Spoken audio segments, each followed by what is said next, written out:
When it comes to the amateur, it may not feel as long as it is at about 2 hours, but there's not enough here to make you say that this isn't ultimately forgettable or seems like something that would pop up on a streaming service, be a hit for a weekend, and then disappear within the next 2 weeks. So to summarize the film, on September 12th, 2024, Charlie's wife Sarah died after she was initially kidnapped, but then murdered in cold blood, execution style, in order for four people to get away. Being that Charlie works for the CIA, specifically in decryption analysis, he uses the information he has, contacts, whatever it takes in order to find the four people involved with his wife's death. Initially, he goes up to Frank Moore and one other person in order to perhaps get justice. They give pushback because they're looking for the bigger fish, so he forces their hand in order to get training by an agent named Henderson in order to go into the field and take down the four people involved with killing his wife. However, because he pushes the wrong buttons, unfortunately for Charlie, he finds himself not only having to face these four people who are touted to be criminals on the world stage, but also some members of the CIA who want to make sure that the material that he was using to blackmail the CIA and get to this point never gets out, and maybe Charlie gets put into a body bag. So get into the review section. When it comes to the amateur, time flies by, and let it be clear, I'm one of those people, when I see something's 2 hours, I'm automatically starting to question, do I really have it in me to sit in a movie theater for 2 hours and watch this? So because of who's in it, I took a chance, and surprisingly, this movie flies by. Now, let me be very clear. When it comes to the build-up so that Charlie can get trained and get ready in order to eventually go onto the field, that can feel kind of slow for reasons we'll go into in a minute. But once he's out in Europe, he's taking people down one means or another, two of the ways which you saw in trailers or clips that are already available online, legally. You get into it. You may not care much about... Again, we'll get into it in just a moment. You may not care much about Charlie's wife, maybe not even Charlie to a certain degree, but what he's doing, the action, how technology is used since Charlie has an aversion to guns, it's good enough for you to not really want to check your phone or even a watch if you have one to see how much time is left. With that said, though, Sarah is the person who you should care about, right? She's Charlie's wife. She was this nice person. She got with this introverted dude who seems very sweet, and seemingly Sarah was his only friend. So with that in mind, you would think they will build her up so that you care about her too, so that you and Charlie can be in step, but that doesn't happen here.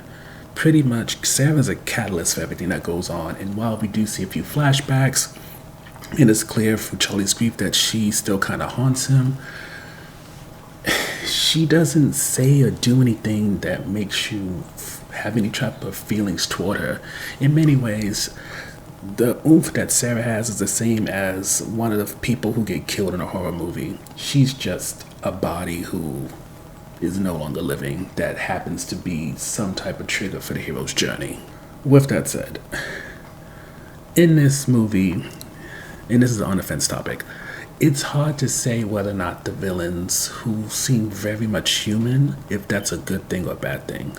On one hand, not having villains that are made to be larger than life, these kingpins or whatever, and instead them being middlemen, it makes it so you don't have to suspend your disbelief as much as you may have to for other action films. But because none of these villains have notable personalities, with the exception of maybe Frank Moore, and that's just because he's in the CIA, it kind of takes away from the excitement. For when it comes to the four people that Charlie's going after, being only removed a day from the movie, I struggle to remember any of their names except I know one is named Ellis, but the rest of them, there's nothing notable. And even in terms of who they are, in terms of their personalities and all that, nothing is really given for you to really want to love to hate somebody. Even because, again, who is Sarah? You have no real cares about. At a certain point, it's just about what is Charlie going to do next, and because the trailer and clips online already been with 2 out of the 4, it's like there's still a certain amount of excitement in seeing it live and kind of getting the build up and the aftermath to it, but because these villains are just best way to put it. You know how in any action movie there's a bunch of people that have to get their behinds kicked before the lead character gets to the big boss? These feel like the henchmen is what. These guys feel like the henchmen who have some notoriety, but they aren't necessarily the big boss. And even when Charlie gets to the big boss, in some ways, that final fight can feel a bit anticlimactic. And what doesn't help with this movie is, it seems in order to get this movie to PG-13, they took out blood. So, yes, there might be some drinking. Lawrence Fishburne as Henderson, he gets into some good fight scenes which involve a knife and him bashing people's heads in. But despite all the gunfire, despite someone getting hit by a car and so many other things, blood, guts, gore, anything like that is stripped out of this movie, and it just kind of feels very off. And I can't say that the sacrifice of losing that feels like it was worth it in order to get a PG-13 rating. Because, again, I understand that for a distributor and production company, PG-13 means more people can access the movie, more money, but, again, that sacrifice just doesn't seem worth it for the sake of the film. Hence why, overall, when it comes to the amateur, we have very mixed feelings for it. It just, for one, it doesn't really have a strong hook. Rami Malek, as much as he has shown himself capable of being a very charismatic and engaging person, he's giving Will Smith and After Earth vibes when it comes to this movie. Then when it comes to the villains, none of them really pop out and show out or really do much to make you really engage. Charlie, despite mainly being at a desk for most of his career, becomes a field agent, and suddenly he's able to take down or evade some of the top agents that get sent after him. He's able to take down these villains who are supposed to be not necessarily the biggest, baddest things out there, but you would think it wouldn't be so easy for him to take them down. And while, again, making a lot of these characters more human kind of helps you in believing that Charlie is capable of what he's doing, the give and take when it comes to this movie never feels balanced out in a way that actually benefits it.